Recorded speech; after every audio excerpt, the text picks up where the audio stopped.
लातूर जिल्ह्यातील अहमदपूर शहरामध्ये जवळपास 15,000 स्क्वेअर फूट जागेमध्ये भव्य दिव्य अशी प्रभू श्रीराम दरबाराची कलाकृती साकारण्यात आली आहे। 2,30,000 दिव्यांचा उपयोग करून ही कलाकृती साकारण्यात आलेली आहे। ही कलाकृती साकारण्यासाठी 100हून अधिक कलाकार गेल्या 4 दिवसांपासून कार्यरत होते। लातूरचे खासदार सुधाकर शृंगारे यांच्या संकल्पनेतून ही कलाकृती साकारण्यात आली आहे।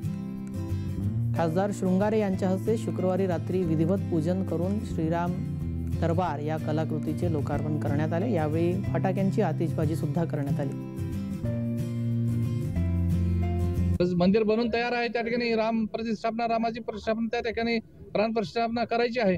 आज त्या निमित्ताने मी सगळ्याला ह्या ठिकाणी शुभेच्छा देतो आणि मी ह्या ठिकाणी जे काय छोटंसं काम केलेलं आहे, एक जे पंथ्यामध्ये जेव्हा राम अयोध्येचे जेव्हा वनसात गेलेले, वनसात भोगून ते जेव्हा युद्ध जिंकून रावणाला मारून जेव्हा परत येतात, त्याचं आपण ज्या दिव्याच्या माध्यमातून एक दिवाळी मनवली होती, असंच आम्ही दिव्याचं एक दिवे लावून ह्या ठिकाणी रामाच्या ठिकाणी एक प्रतिकृती ह्या ठिकाणी स्थापन केली।